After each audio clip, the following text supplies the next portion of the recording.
You're seeing evidence at a preliminary hearing. Take a look at this 31-year-old seemingly loving husband. He kisses his wife tenderly there in the hospital on the forehead, rubbing her feet, bemoaning the fact that she committed suicide. It was supposed to be a quiet evening, the kind that couples dream of after a long, stressful week. Tonight is one you've heard before, the kiss and kill murder that happened right here in Odessa back in 1960. It's coming up again. Emma and Alex sat on the porch, the sun dipping below the horizon.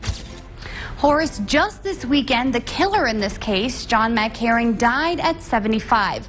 Of course, this has the community talking again about Betty, the victim in this case, and her ties to Odessa High School. Painting the sky with warm hues of orange and pink. They had been together for years, and tonight felt different. It felt final. Emma leaned in for a kiss, one that was gentle, filled with the kind of love that had grown over time. But as their lips met, something in the air shifted. There was no warning, no sign. Just the feeling that this kiss marked the end of something, not the beginning. Their embrace lingered, but it wasn't the passionate kind that one might expect before a night of stolen moments. Instead, it was a quiet, knowing kiss. One that whispered of secrets unsaid. The night was supposed to end with the soft sounds of the wind and the rustling of the trees. But Emma felt an unease creep over her, something heavy, as if the kiss had been a signal for something much darker. She pulled away, her heart racing, her instincts on high alert. Alex, looking into her eyes, gave her a faint smile, but it didn't reach his eyes. The air between them was charged, yet eerily calm. It was the final kiss, and neither of them knew it yet, but it would be the last time they'd ever see each other again. Unexpected murder.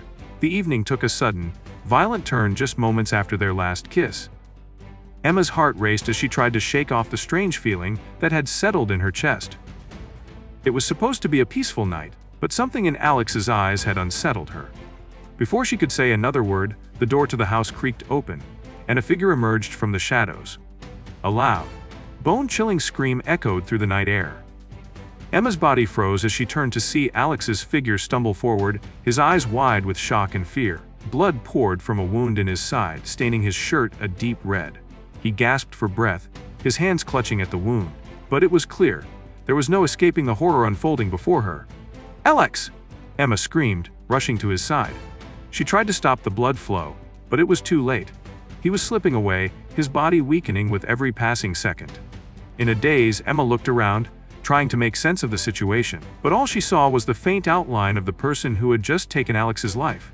Her mind raced. Who would do this, and why? The only thing she could grasp was the cruel finality of the act. The love she had felt moments ago was now overshadowed by a brutal reality. Someone had killed Alex, and nothing would ever be the same again. Her world had just turned upside down, and she was left standing in the midst of a nightmare. A sudden disappearance, the blood-stained porch, the chilling silence that followed.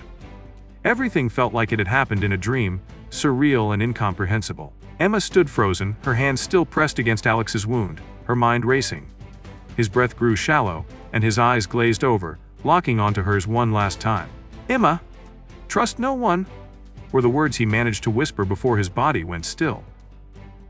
But just as she was beginning to comprehend the horror of what had happened, Emma noticed something strange.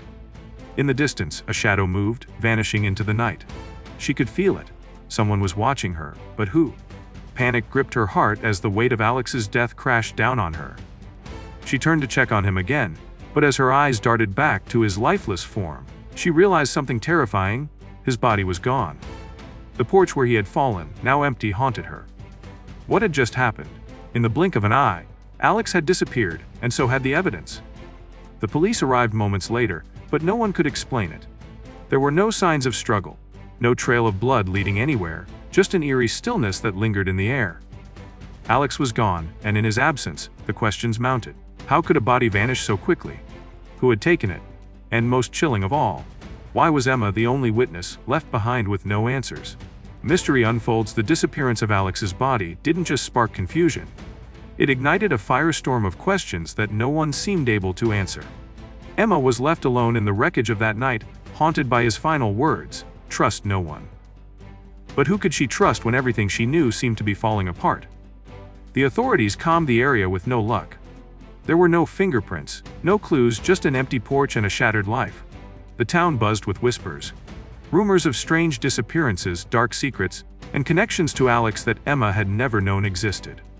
She was no longer just a grieving girlfriend. She was the focal point of a mystery that seemed to grow darker with every passing hour. Strange calls began to come in. Unknown numbers. A voice that was never familiar. They would hang up as soon as she answered.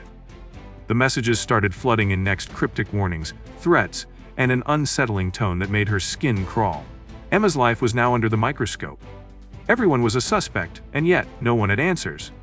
She felt like she was losing control, sinking into a web of lies and deceit. The more she tried to figure it out, the more the mystery deepened. Who had taken Alex's body? What did his death really mean? And why had she been left to untangle a nightmare she never asked for? The more Emma uncovered, the less she understood, and the closer she came to the terrifying truth. Someone was playing a game, and she was the pawn.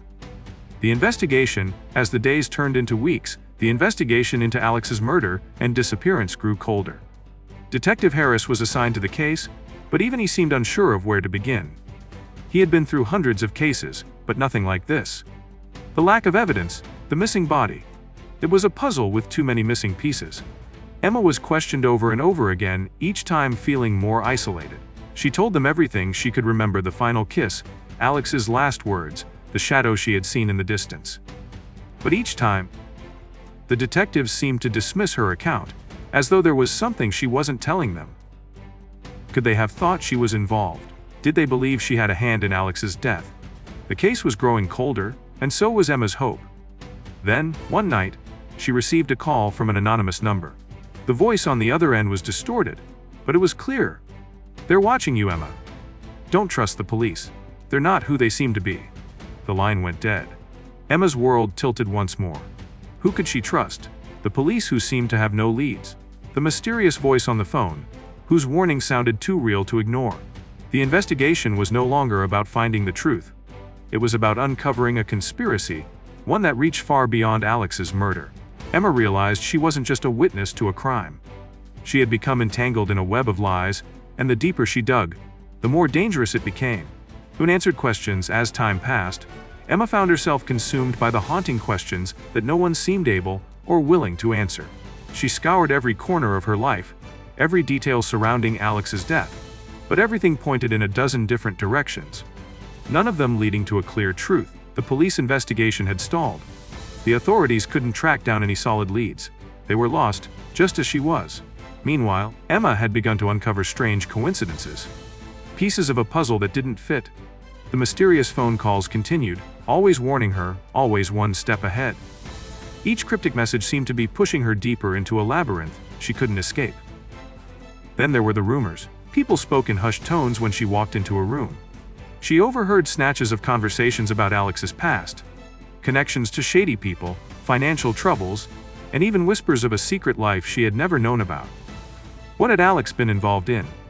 Had he been hiding something dark, something that had led to his tragic end? Emma felt the walls closing in. She was no longer just grieving her lost love. She was fighting to understand a puzzle that seemed to have no solution. The more she searched, the more questions piled up, leaving her to wonder, would the truth ever come to light? Or would she be forever trapped in a world of unanswered questions, where the shadows of her past threatened to consume her completely?